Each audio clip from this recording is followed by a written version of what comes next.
الرحمن الرحيم السلام عليكم ورحمة الله وبركاته الحمد لله والصلاة والسلام على رسول الله وعلى آله وصحبه ومن والاه أعوذ بالله من الشيطان الرجيم بسم الله الرحمن الرحيم قل أعوذ برب الفلق من شر ما خلق ومن شر غاسق إذا وقب ومن شر النفاثات في العقد ومن شر حاسد إذا حسد وقال النبي صلى الله عليه وسلم عن أبي هريرة رضي الله عنه أن النبي صلى الله عليه وسلم قال إياكم والحسد فإن الحسد يأكل الحسنات كما تأكل النار والحطب. Hadis riwayat Abu Dawud. Judul nasihat kita pada kesempatan yang berbahagia ini adalah menjauhi penyakit hasad. Jamaah rahimakumullah. Penyakit hasad ini adalah sebuah penyakit yang telah ada pada diri semua manusia. Hanya saja ketika seseorang memiliki keimanan yang mantap, ibadah yang kuat, muamalah yang bagus, maka dengan izin Allah Subhanahu wa taala penyakit hasad tersebut tidak muncul. Maka Allah menyebutkan di akhir surat Al-Falaq, wa min syarri hasidin idza hasad. Dan kita meminta perlindungan kepada Rabb kita dari kejahatan dengki apabila orang mendengki. Jadi semua manusia punya potensi penyakit hasad ini dan telah ada di dalam hati semua manusia. Hanya saja apakah dia muncul atau tidak muncul. Wa min syarri hasidin, dari kejahatan penyakit hasad, idza, apabila hasad. Maka bersyukurlah ketika Allah Subhanahu wa taala memberikan kepada kita hati yang lapang, hati yang lembut, hati yang tawadhu, dan senantiasa menjaga diri kita daripada penyakit hasad tersebut. Jamaah rahimakumullah. Di dalam surat Al-Falaq kita melihat Allah Subhanahu wa taala menggandengkan antara penyakit hasad dengan kejahatan tukang sihir. Maka kita tidak sedikit melihat dalam kehidupan pergaulan sehari-hari, ketika sebuah pepatah sering kita mendengar, terserah pepatah ini benar atau tidak, anekdot ini benar atau tidak. Ketika cinta ditolak, dukun bertindak. Artinya apa? Tidak sedikit ketika ada seseorang muncul penyakit dengki ini, maka segala sesuatu keinginannya yang tidak tercapai, terkadang dukun pun dicari untuk memenuhi keinginannya tersebut, walaupun terkadang dukun itu pun nggak bisa buat apa-apa. Saking jahatnya penyakit ini, maka Allah menggandengkan antara penyakit hasad dengan kerja tukang sihir, dan ini adalah termasuk dosa besar. Jamaah rahimakumullah. Apa itu penyakit hasad? Sebuah kalimat yang sering kita dengar disingkat dengan, saya tidak mau mengatakan SMS, karena SMS ini baik, syiar muhibbah subuh. Ya, mungkin ada kalimat yang lain. Artinya apa? Penyakit ini adalah orang ketika melihat nikmat pada orang lain tidak senang. Tidak senang. Apapun nikmat yang dia lihat pada orang lain, apakah mungkin dia diberikan sedikit lebih cantik rupanya, Apakah mungkin dia diberikan sedikit lebih ganteng rupanya? Apakah mungkin diberikan kebaikan bisnis lebih maju? Ataupun dia mungkin diberikan sedikit pangkat dan jabatan lebih hebat?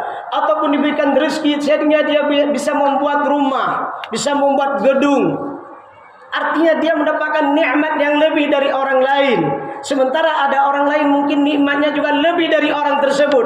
Tapi karena ada penyakit hasad tersebut, dia nggak suka lihat orang lain dapat nikmat. Penyebabnya kenapa? Memang karena nggak suka. Mungkin beriringan dengan sombong. Nggak boleh ada orang lain lebih hebat dari dia. Nggak boleh orang lain lebih pintar dari dia. Mungkin lebih jauh seperti itu. Artinya apa? Dia tidak senang melihat orang lain dapat nikmat. Yang seharusnya dalam nilai dan keimanan dan ketakwaan kita adalah disunnahkan. Kalau kita melihat orang lain dapat nikmat, disuruh datangi orang tersebut dan ucapkan kalimat selamat. Alhamdulillah, saya senang Anda dapat nikmat. Bila perlu kasih hadiah lagi. Itu sunnah Rasulullah seperti itu. Kalau saudara kita dapat musibah, disuruh datangi dan ikut merasa musibah yang dia derita dan memberikan sesuatu untuk meringankan musibahnya. Itu disunnahkan. Sementara orang yang memiliki penyakit hasad tersebut tidak senang melihat orang lain dapat nikmat, dan sebaliknya justru dia merasa senang kalau orang lain itu dapat musibah. Maka penyakit ini adalah penyakit yang sangat berbahaya dan tergolong kepada penyakit dosa besar. Jadi apa itu hasad? Bagaimana hasad itu muncul semua kita sudah tahu.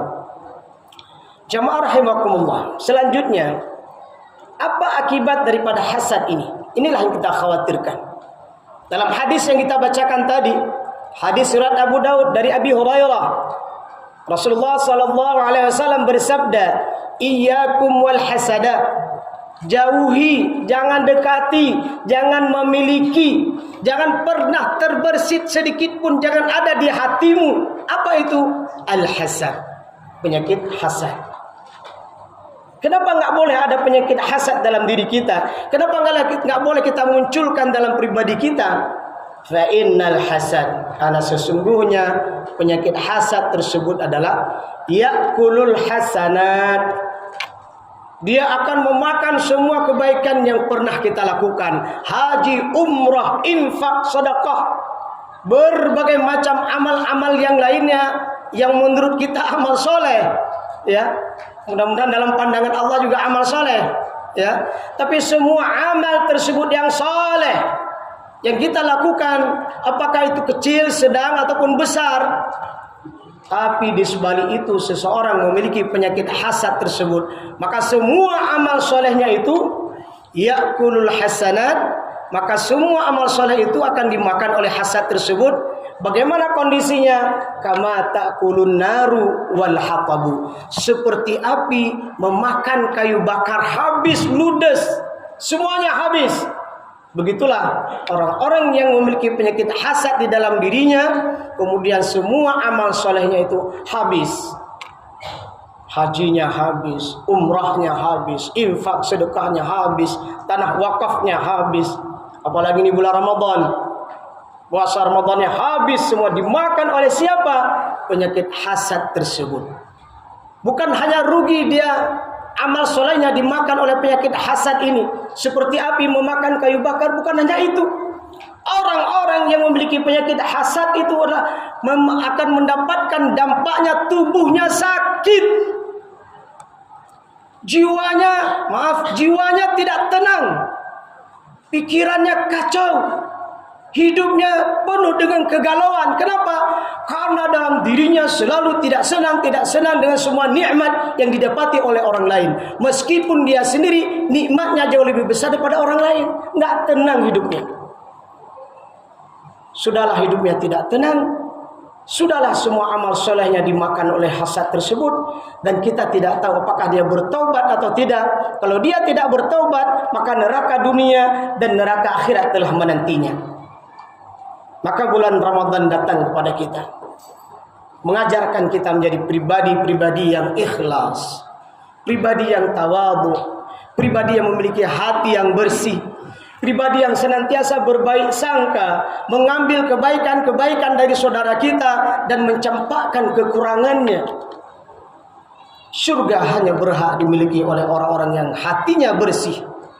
Dan mudah-mudahan Allah Subhanahu wa taala mengkaruniakan kepada kita menjadi pribadi-pribadi yang hatinya bersih, bahagia di dunia, dan insya Allah masuk surga di akhirat.